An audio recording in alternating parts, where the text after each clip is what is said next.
तराईमा 635 बिघा 1 कट्ठा 10 धुर र पहाडमा 74 रोपनी 13 आना अतिक्रमित र गैर कानुनी प्रयोग गरिएको सरकारी तथा सार्वजनिक जग्गा सरकारको नाममा फिर्ता। आन्दोलनरत मिटर ब्याज तथा ठगी विरुद्ध किसान मजदुर सङ्घर्ष समिति नेपाल सङ्घको सहमति अनुसार आयोग गठन। सुरुमा 3 महिना कार्यावधि रहेको आयोगको म्याद पहिलो पटक 3 महिना थप। 10 महिनादेखि सङ्घर्षरत मृतक आरती शाहका परिवारसँग सम्झौता भई नेपाल प्रहरीको अपराध अनुसन्धान ब्युरोको टोलीबाट घटनाको पुनः अनुसन्धान गरी प्रतिवेदन पेश। निर्मला कुर्मी र सुमद रानी थारूको मृत्यु सम्बन्धमा विभिन्न माग राखी अनसनरत रुबी खानसँग 5 बुँदे सहमति। सीमाबाट हुने अवैध ओसार पसार नियन्त्रण गरी पछिल्लो 3 महिनामा नेपाल र सशस्त्र प्रहरीले 1 अर्ब 91 करोड 85 लाख 37,600 बराबरको सामान भन्सार कार्यालय र राजस्व अनुसन्धान कार्यालयमा बुझाइएको। गृह मन्त्रालयको प्रस्तावमा नेपाल सरकारबाट फौजदारी कसुर कैद कट्टा नियमावली 2076मा संशोधन गरी कैद कट्टी पीडित मैत्री पारदर्शी र वस्तुनिष्ठ बनाउन कानुनी आधार तयार। आन्दोलन तथा प्रदर्शनका क्रममा सरकारी तथा सार्वजनिक सम्पत्तिमा पुर्याइने क्षति आयोजकबाट भराउने गरी सार्वजनिक प्रदर्शन हडताल तथा विरोधका कार्यक्रमबाट हुने क्षति मूल्याङ्कन सम्बन्धी कार्यविधि 2081 तर्जुमा गरी लागू। सबै खाले विपदबाट हुने क्षति समेटेर विपद प्रभावित निजी आवास प्रबलीकरण पुनर्निर्माण तथा पुनर्स्थापना अनुदान कार्यविधि 2081 तयार गरी कार्यान्वयन। विभिन्न सरकारी सेवासँग राष्ट्रिय परिचय पत्रको अन्तर आबद्धता गर्न मन्त्री परिषदबाट स्वीकृत प्राप्त सबै प्रकारका सरकारी सेवाका लागि राष्ट्रिय परिचय पत्र आवश्यक पर्ने व्यवस्था क्रमशः लागू गर्न कानुनी आधार तयार। हिरासत छल्न अस्पताल बस्ने कार्यलाई नियन्त्रण गर्न नेपाल मेडिकल काउन्सिलको राय लिई कार्यान्वयनका लागि नेपाल प्रहरी र महान्यायाधिवक्ता कार्यालयमा पत्राचार। सुरक्षाकर्मीलाई शान्ति सुरक्षा तथा अपराध नियन्त्रण लगायत तोकिएका मुख्य कार्यमा केन्द्रित गर्न कार्यविधि विपरीत विशिष्ट व्यक्तिहरूको सुरक्षामा खटिएका नेपाल प्रहरीका 107 जना र सशस्त्र प्रहरी बलका 134 जना गरी जम्मा 241 जना व्यक्तिगत सुरक्षाकर्मी पदाधिकार रहेको कार्यालयमा फिर्ता। गृह मन्त्रालयमा सञ्चालित हेल्प डेस्कमा नागरिकको गुनासो र समस्या राख्ने प्रबन्ध गरिएको। कमान्ड एन्ड कन्ट्रोल रुमबाट प्रदेशगत डेस्क मार्फत तत्काल सुनवाईको व्यवस्था। ज्येष्ठ नागरिक र अपाङ्गका लागि छुट्टै सहित त्रिभुवन अन्तर्राष्ट्रिय विमानस्थलको अध्यागमनको आगमन र प्रस्थान कक्षतर्फ 2 वटा डेस्क थपिएको। अध्यागमनका कर्मचारीका लागि पोसाकको व्यवस्था।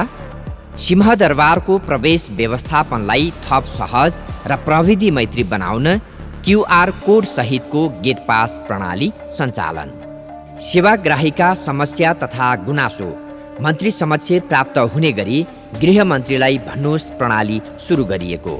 गृह मन्त्रालय मातहतका सबै कार्यालयमा राखिएको QR कोड स्क्यान गरी नागरिकले सिधै गृह मन्त्रीलाई गरेका गुनासो हरेक शुक्रबार कल ब्याक फ्राइडे अन्तर्गत मन्त्री स्वयंले सम्बोधनको अभ्यास सुरु। नागरिकता कार्यविधि, लागू औषध नीति र कारागार नियमावलीको मस्यौदा तयार गरी रायका लागि कानुन न्याय तथा संसदीय मामिला मन्त्रालय पठाइएको। छाउपडी कुप्रथा सम्बन्धी समस्या निराकरणका लागि मन्त्रालयका सहसचिव गोगन बहादुर हमालको संयोजकत्वमा अध्ययन तथा सुझाव समिति गठन। प्रहरीको सेवा अवधि पुनरावलोकनका लागि मन्त्रालयका सहसचिव झक्क प्रसाद आचार्यको संयोजकत्वमा अध्ययन तथा सुझाव समिति गठन। 2080 साउन 2 गते बरामद 60 किलोग्राम सुनको थप अनुसन्धानको क्रममा हालसम्म 3104.66 केजी अवैध सुन चोरी पैठारी भएको खुल्न आएको। सुनको अनुसन्धानका क्रममा 14 नेपाली, 4 भारतीय र 2 चिनिया नागरिक गरी 20 जना पक्राउ। सुन तस्करी प्रकरणमा माओवादीका नेता कृष्ण बहादुर महरा, रामहरि श्रेष्ठको हत्या आरोपित कालीबहादुर खाम, नागरिकता किर्तेको अभियोगमा कान्तिपुरका कैलाश सिरोहिया पक्राउ परेका, नक्कली भुटानी शरणार्थी प्रकरणका मुख्य योजनाकार बेचन झा र पूर्व गृहमन्त्रीका पुत्र प्रतीक थापा समेत पक्राउ। सरकारी बचत अपचलनको अभियोगमा लालीगुँडा सहकारीका अध्यक्ष अमरदास श्रेष्ठ सहित 4 जना, प्राइम सहकारीका अध्यक्ष शङ्कर कार्की सहित 8 जना, कृषि विकास सहकारीका सञ्चालक तेज विक्रम थापा सहित 4 जना पक्राउ परेका, राष्ट्रिय सहकारी बैंक र इडिएल नमुना सहकारीका अध्यक्ष केबी उप्रेती, कान्तिपुर सहकारीका अध्यक्ष सिबी लामा र सुप्रिम सहकारीका सचिव दिपेश पुन समेत पक्राउ। बाँसबारी छाला जुत्ता कारखाना लिमिटेडको नाममा दर्ता भएको जग्गा निजी कम्पनीको नाममा हक हस्तान्तरण गरिएकोमा 42 वर्षपछि 10 रोपनी जग्गा फिर्ता ल्याइएको, जग्गा हिनामिनाबारे अनुसन्धान भने जारी। बाल मन्दिरको जग्गा दूषित करारनामा बनाई 2132 सालसम्म कायम गरिएकोमा सो करार भङ्ग गरी ठगीमा अनुसन्धान जारी रहेको, 20 जना विरुद्ध पक्राउ पूर्जी जारी भएकोमा 3 जना पक्राउ। सवारी चालक अनुमति पत्र लाइसेन्स किर्ते मुद्दामा नेपाल सरकारका कर्मचारी सहित 17 जनालाई पक्राउ गरी थप अनुसन्धान। टिकापुर नगर विकास समितिका तत्कालीन पदाधिकारी समेतको मिलेमतोमा नक्कली रसिद लगायत जग्गा दाखिला खारेजको लागि आवश्यक कागजात तथा निस्साहरू किर्ते गरी जग्गा हिनामिना गरिएकोमा अनुसन्धान जारी रहेको, हालसम्म 119 जनाको बयान सकिएको। बृहत्तर जनकपुर क्षेत्र विकास परिषदको हिनामिना गरिएको जग्गा तथा अन्य सम्पत्ति खोजीका लागि पूर्व सचिव रामप्रसाद थपलियाको संयोजकत्वमा 5 सदस्यीय उच्च स्तरीय छानबिन समिति गठन। पतञ्जलि योगपीठ तथा आयुर्वेद कम्पनीलाई उद्योग सञ्चालन गर्न भनी काभ्रेमा हदबन्दी छुट दिएको 815 मध्ये 353 रोपनी भन्दा बढी जग्गा बिक्री गरिएको बारे नेपाल प्रहरीको केन्द्रीय अनुसन्धान ब्युरोले छानबिन सुरु।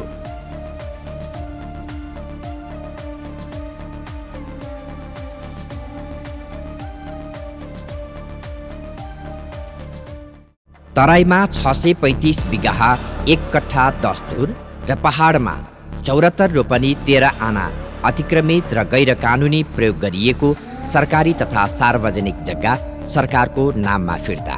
आन्दोलनरत मिटर ब्याज तथा ठगी विरुद्ध किसान मजदुर सङ्घर्ष समिति नेपाल सङ्घको सहमति अनुसार आयोग गठन। सुरुमा 3 महिना कार्यावधि रहेको आयोगको म्याद पहिलो पटक 3 महिना थप। 10 महिनादेखि सङ्घर्षरत मृतक आरती शाहका परिवारसँग सम्झौता भई नेपाल प्रहरीको अपराध अनुसन्धान ब्युरोको टोलीबाट घटनाको पुनः अनुसन्धान गरी प्रतिवेदन पेश। निर्मला कुर्मी र सुमद रानी थारूको मृत्यु सम्बन्धमा विभिन्न माग राखी अनसनरत रुबी खानसँग 5 बुँदे सहमति। सीमाबाट हुने अवैध ओसार पसार नियन्त्रण गरी पछिल्लो 3 महिनामा नेपाल र सशस्त्र प्रहरीले 1 अर्ब 91 करोड 85 लाख 37,600 बराबरको सामान भन्सार कार्यालय र राजस्व अनुसन्धान कार्यालयमा बुझाइएको। गृह मन्त्रालयको प्रस्तावमा नेपाल सरकारबाट फौजदारी कसुर कैद कट्टा नियमावली 2076मा संशोधन गरी कैद कट्टी पीडित मैत्री, पारदर्शी र वस्तुनिष्ठ बनाउन कानुनी आधार तयार। आन्दोलन तथा प्रदर्शनका क्रममा सरकारी तथा सार्वजनिक सम्पत्तिमा पुर्याइने क्षति आयोजकबाट भराउने गरी सार्वजनिक प्रदर्शन, हडताल तथा विरोधका कार्यक्रमबाट हुने क्षति मूल्याङ्कन सम्बन्धी कार्यविधि 2081 तर्जुमा गरी लागू। सबै खाले विपदबाट हुने क्षति समेटेर विपद प्रभावित निजी आवास प्रबलीकरण, पुनर्निर्माण तथा पुनर्स्थापना अनुदान कार्यविधि 2081 तयार गरी कार्यान्वयन। विभिन्न सरकारी सेवासँग राष्ट्रिय परिचय पत्रको अन्तरआबद्धता गर्न मन्त्री परिषदबाट स्वीकृत प्राप्त सबै प्रकारका सरकारी सेवाका लागि राष्ट्रिय परिचय पत्र आवश्यक पर्ने व्यवस्था क्रमशः लागू गर्न कानुनी आधार तयार। हिरासत छल्न अस्पताल बस्ने कार्यलाई नियन्त्रण गर्न नेपाल मेडिकल काउन्सिलको राय लिई कार्यान्वयनका लागि नेपाल प्रहरी र महान्यायाधिवक्ता कार्यालयमा पत्राचार। सुरक्षाकर्मीलाई शान्ति सुरक्षा तथा अपराध नियन्त्रण लगायत तोकिएका मुख्य कार्यमा केन्द्रित गर्न, कार्यविधि विपरीत विशिष्ट व्यक्तिहरूको सुरक्षामा खटिएका नेपाल प्रहरीका 107 जना र सशस्त्र प्रहरी बलका 134 जना गरी जम्मा 241 जना व्यक्तिगत सुरक्षाकर्मी पदाधिकार रहेको कार्यालयमा फिर्ता। गृह मन्त्रालयमा सञ्चालित हेल्प डेस्कमा नागरिकको गुनासो र समस्या राख्ने प्रबन्ध गरिएको। कमान्ड एन्ड कन्ट्रोल रुमबाट प्रदेशगत डेस्क मार्फत तत्काल सुनवाईको व्यवस्था। ज्येष्ठ नागरिक र अपाङ्गका लागि छुट्टै सहित त्रिभुवन अन्तर्राष्ट्रिय विमानस्थलको अध्यागमनको आगमन र प्रस्थान कक्षतर्फ 2-2वटा डेस्क थपिएको। अध्यागमनका कर्मचारीका लागि पोसाकको व्यवस्था। सिंहदरबारको प्रवेश व्यवस्थापनलाई थप सहज र प्रविधि मैत्री बनाउन QR कोड सहितको गेट पास प्रणाली सञ्चालन। सेवाग्राहीका समस्या तथा गुनासो मन्त्री समक्ष प्राप्त हुने गरी गृहमन्त्रीलाई भन्नुहोस् प्रणाली सुरु गरिएको। गृह मन्त्रालय मातहतका सबै कार्यालयमा राखिएको QR कोड स्क्यान गरी नागरिकले सिधै गृहमन्त्रीलाई गरेका गुनासो हरेक शुक्रबार कल ब्याक फ्राइडे अन्तर्गत मन्त्री स्वयंले सम्बोधनको अभ्यास सुरु। नागरिकता कार्यविधि, लागू औषध नीति र कारागार नियमावलीको मस्यौदा तयार गरी रायका लागि कानुन न्याय तथा संसदीय मामिला मन्त्रालय पठाइएको। छाउपडी कुप्रथा सम्बन्धी समस्या निराकरणका लागि मन्त्रालयका सहसचिव गोगन बहादुर हमालको संयोजकत्वमा अध्ययन तथा सुझाव समिति गठन। प्रहरीको सेवा अवधि पुनरावलोकनका लागि मन्त्रालयका सहसचिव झक्क प्रसाद आचार्यको संयोजकत्वमा अध्ययन तथा सुझाव समिति गठन। 2080 साउन 2 गते बरामद 60 किलोग्राम सुनको थप अनुसन्धानको क्रममा हालसम्म 3104.66 केजी अवैध सुन चोरी पैठारी भएको खुल्न आएको। सुनको अनुसन्धानका क्रममा 14 नेपाली, 4 भारतीय र 2 चिनिया नागरिक गरी 20 जना पक्राउ। सुन तस्करी प्रकरणमा माओवादीका नेता कृष्ण बहादुर महरा, रामहरि श्रेष्ठको हत्या आरोपित काली बहादुर खाम, नागरिकता किर्तेको अभियोगमा कान्तिपुरका कैलाश सिरोहिया पक्राउ परेका, नक्कली भुटानी शरणार्थी प्रकरणका मुख्य योजनाकार बेचन झा र पूर्व गृहमन्त्रीका पुत्र प्रतीक थापा समेत पक्राउ। सरकारी बचत अपचलनको अभियोगमा लालीगुडा सहकारीका अध्यक्ष अमरदास श्रेष्ठ सहित 4 जना, प्राइम सहकारीका अध्यक्ष शङ्कर कार्की सहित 8 जना, कृषि विकास सहकारीका सञ्चालक तेज विक्रम थापा सहित 4 जना पक्राउ परेका, राष्ट्रिय सहकारी बैंक र इडिएल नमुना सहकारीका अध्यक्ष केबी उप्रेती, कान्तिपुर सहकारीका अध्यक्ष सिबी लामा र सुप्रिम सहकारीका सचिव दिपेश पुन समेत पक्राउ। बाँसबारी छाला जुत्ता कारखाना लिमिटेडको नाममा दर्ता भएको जग्गा निजी कम्पनीको नाममा हक हस्तान्तरण गरिएकोमा 42 वर्षपछि 10 रोपनी जग्गा फिर्ता ल्याइएको। जग्गा हिनामिना बारे अनुसन्धान भने जारी। बाल मन्दिरको जग्गा दूषित करारनामा बनाई 2132 सालसम्म कायम गरिएकोमा सो करार भङ्ग गरी ठगीमा अनुसन्धान जारी रहेको। 20 जना विरुद्ध पक्राउ पूर्जी जारी भएकोमा 3 जना पक्राउ। सवारी चालक अनुमति पत्र लाइसेन्स किर्ते मुद्दामा नेपाल सरकारका कर्मचारी सहित 17 जनालाई पक्राउ गरी थप अनुसन्धान। टिकापुर नगर विकास समितिका तत्कालीन पदाधिकारी समेतको मिलेमतोमा नक्कली रसिद लगायत जग्गा दाखिला खारेजको लागि आवश्यक कागजात तथा निस्साहरू किर्ते गरी जग्गा हिनामिना गरिएकोमा अनुसन्धान जारी रहेको।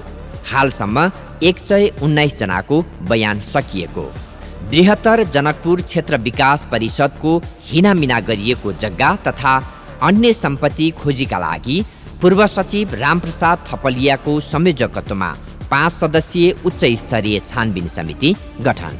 पतञ्जलि योगपीठ तथा आयुर्वेद कम्पनीलाई उद्योग सञ्चालन गर्न भनी काभ्रेमा हदबन्दी छुट दिएको 815 मध्ये 353 रोपनी भन्दा बढी जग्गा बिक्री गरिएको बारे नेपाल प्रहरीको केन्द्रीय अनुसन्धान ब्युरोले छानबिन सुरु।